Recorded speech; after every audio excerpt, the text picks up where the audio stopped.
You know, you talked about that operation that was so well planned and so well executed, and you talked about Hackworth's sort of sixth sense instinct.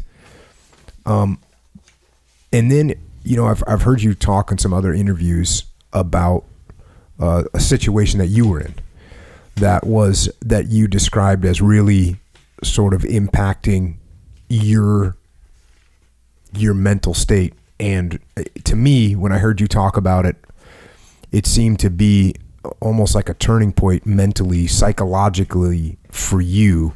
And it had to do with you overrunning a position, and you end up with some. Yeah, I didn't realize the impact of that incident until many, many years later. But in order for me to explain that, I have to talk about something called moral injury, which is one of these so-called invisible wounds of war. A lot of people are familiar with post-traumatic stress disorder. A lot of people are aware of traumatic brain injury. But when you ask them if they could describe the invisible wound of war called moral injury, very few people are knowledgeable about that. How long has that term been used? There was a psychiatrist at the VA, Dr. Jonathan Shea, who basically coined that phrase in 2009. So it's been around for a while, and now it's starting to really pick up steam in research because of its significance in contributing to the high suicide rate among veterans. And the concept is, when I go around and I give presentations and I tell people, the concept is so intuitive, you'll get it in 30 seconds. Okay, so here it is. From the time you're born until you're 18 years old, you develop a personal moral code, sense of right or wrong. That could come from your family, your religion, community, friends, whatever. And then you join the military and you learn a warrior code. The warrior code is superimposed on your personal moral code and in fact transforms it somewhat. Then you might have to participate in activities or operations that violate your personal moral code, such as killing. You don't have to be the person that pulls the trigger.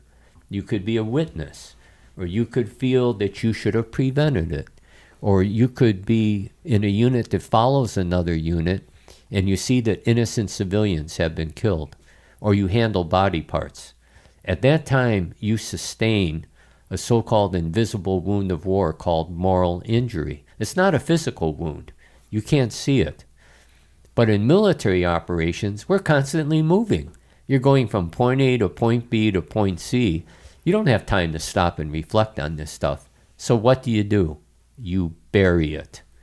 And it becomes unresolved grief, shame, and what happens is you come back to the States, and let's say you leave the military, or you're in the National Guard or Reserves, and you come back to a community anywhere in the country that doesn't understand what you've been through, and it boils up to the surface.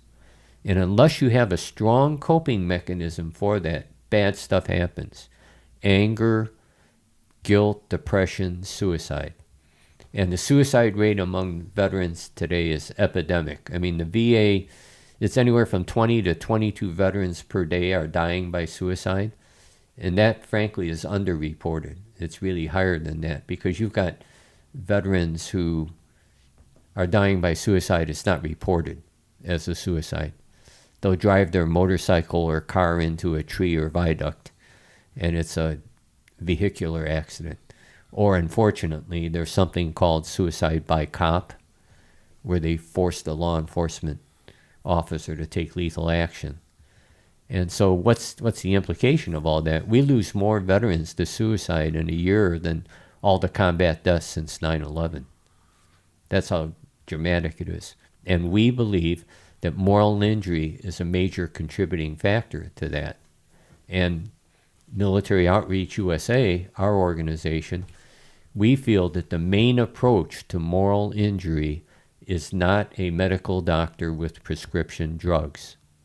It's the forgiveness and grace of a moral authority and the counseling of clergy and sensitive therapists and the support of a community offering hope and help. And so now getting back to that incident that you asked me about, Jocko, I was a company commander, battle company. We had just overrun Viet Cong position and killed numerous enemy. And I literally had 3 dead bodies at my feet, okay? Well, the time a unit is most vulnerable is right after a victory. It's just human nature to let your guard down and breathe a sigh of relief. Well, I'm the guy in charge. I know that. So I'm on my radio and I'm kicking rear end and taking names. I'm telling my platoon leaders, reorganize your units, redistribute ammunition, take care of your wounded, look for enemy avenues of approach for a counterattack, right? And in the middle of all that stuff going on, I stopped. And I looked at the 3 dead bodies at my feet. I realized that something had happened to me. Something had hardened my heart. Only moments earlier, these were alive human beings. They had families, they had emotions, they had loved ones. They were fighting for something as important to them as I was fighting for. And I was in their backyard. And then I remember Jesus' Sermon on the Mount, where he told us to pray for our enemies. So in the midst of all this stuff going on, I said a prayer for the 3 Viet Cong. And I know I was praying for myself as much as I was praying for them. Now, I didn't have a big ceremony, get on my hands and knees, any of that stuff. This all took about 45 seconds.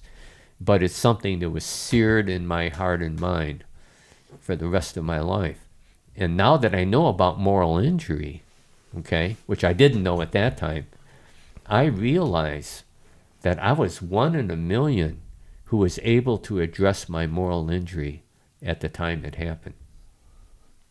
Okay, and I'd always, when I came back from Vietnam, I had seen a lot of my comrades having nightmares, having flashbacks, personality changes, and I frankly asked myself, how come I'm not going through that? Okay, and at the time, my answer always was my faith and my wife.